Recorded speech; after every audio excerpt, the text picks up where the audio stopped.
Hey everyone, Pudros here. So before we start, I'm gonna make it absolutely clear that I didn't make a script for this video. I'm literally just improvising after I just hit record.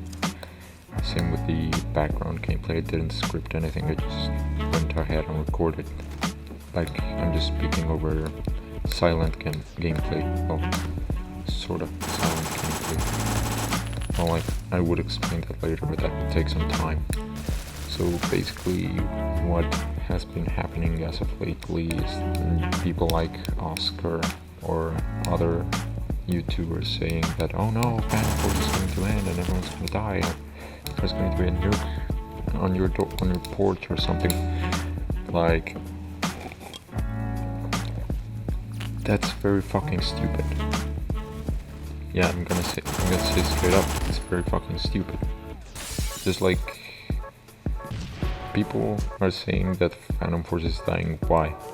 Oh no, they're adding more conversions. Oh no, they're adding more guns. Like, what the hell do you even know about making this fucking game? Like people always start by saying, oh no, they're always adding some more maps, and these maps are underwhelming. Like, what the fuck are you expecting? This is not Battlefield 4, my dude. You cannot just simply go on, yes, falling skyscraper. Perfect. Like, making this game is not that simple. At least not when it comes to making maps be more like, yes, aesthetically and logically placed block. Like, it's harder than that. And it's not only that, but also, block that casts rate, that damage people. I'm drinking coffee while I interrupt my talking because I'm very original. I'm using a sand smoke right now. But what basically happens is that everyone's just like saying, oh no, they're also cluttering this update because this gun is the same as this other gun. Like, bro, every gun is the same as every other gun because every gun shoots a bullet. Like, I mean, what the hell were you expecting? We were eventually going to run out of ideas. Like, at this point, we're just kind of adding guns for the appeal of them. Because, I mean, what's the difference between a SCAR and a M4 if they both shoot pretty much the same bullet? The only difference is the visual. That's it. They use the same magazines, they fire the same bullets. What's the point? Like, if you're going to go for clutter and then say, oh no, they're adding the same guns over and over again. Like, bro, all guns are the same, one to another. Like, I know there are some exceptions, the Uzi and the Chris Vector are very different, blah blah blah blah blah. Like, I mean, what other gun can do what Chris Vector can? At least three. There are 3 guns that can work the same as the Vector and you wouldn't notice. Same with the Uzi and same with every single other gun in the world. Like, at this point, we're just adding guns because, South Koreans make assault rifle. Yes. Or, I don't know, Uzi, because Gangster's Paradise or something. That memes. And that's pretty much why we're working on stuff like guns and gun conversions, which I will get onto later. But basically, we're just making the guns because we want to, not because we want to make something mind-blowing and completely original, because at this point it would be naive to believe that we can still make something original of the guns. It's just very fucking stupid. Now, with that out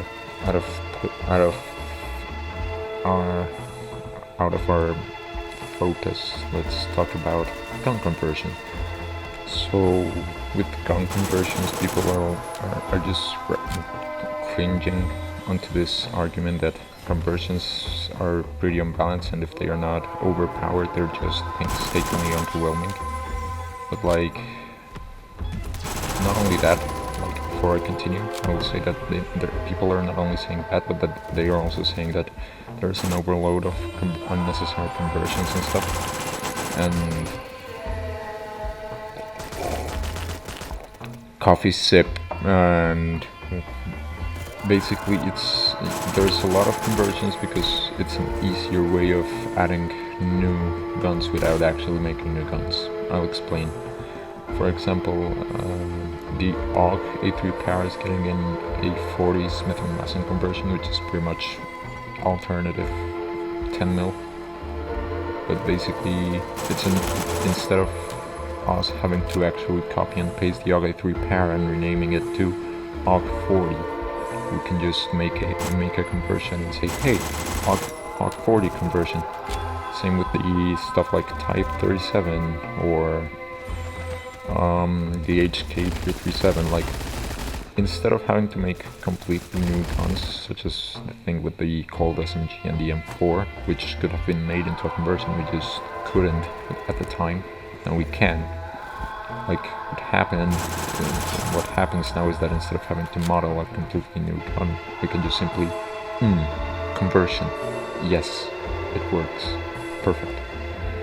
And that's it. Like, it's really much easier to develop a game when you, instead of having to go through 9,999 M4A1 models, like, it's much easier to just alter the stats on a modification than to alter the stats on a completely separate gun. Like, could you imagine if they had to literally balance every single gun in the game? Like, if instead, like, let's say instead of an AK-47 VPO conversion, we had the AK-47 and the VPO both being their own gun.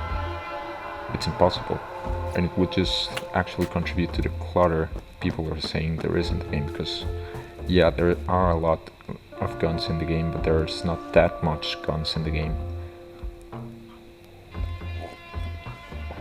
Wait, nope, scratch that. There actually are a lot of guns, and that isn't necessarily a bad thing. We're just filling different niches.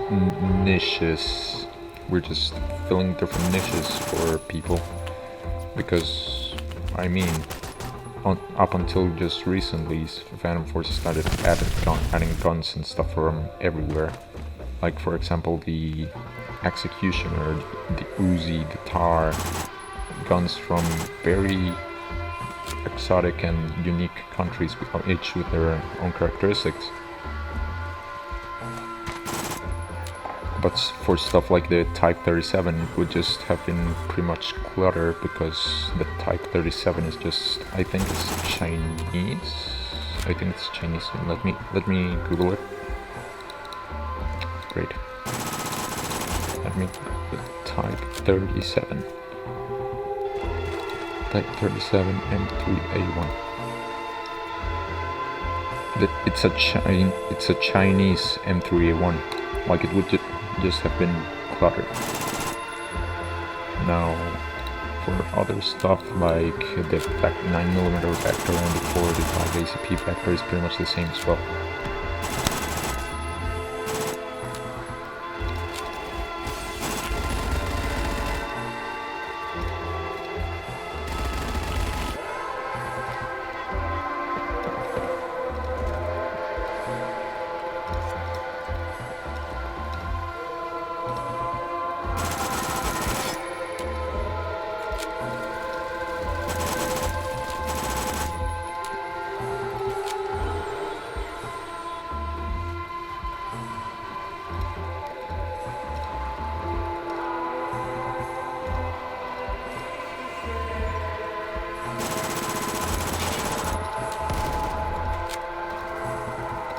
Yeah, so basically it's the same with many different guns.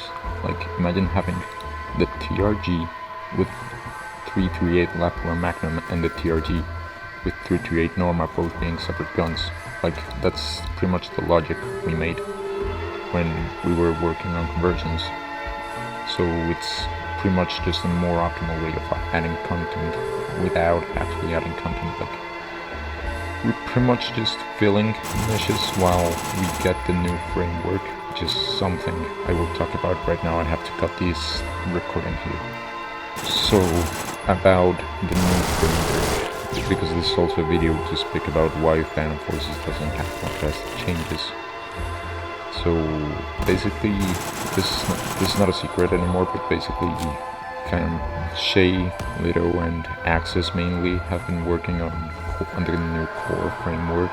I'm saying framework because core as a game is pretty much going to work on this. It's not going to be a completely original thing. But basically, Shay, Lido, and Axis have been working on core, while Raspy and Mar have been working on both games at the same time without any rest. But they are mostly focusing on core, and I mean on PF rather than focusing on core.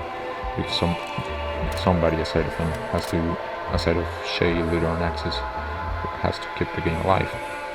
And as such, basically, that's why we don't see many important features being added, such as, I don't know, equipment, for example. Like, that's something that could be doable, because if I'm not wrong, Hypo made a testing medic bag only for developers, but I don't know what's the state on that. But right now we don't count with the main core of developer support, so we're just limited in what we can do.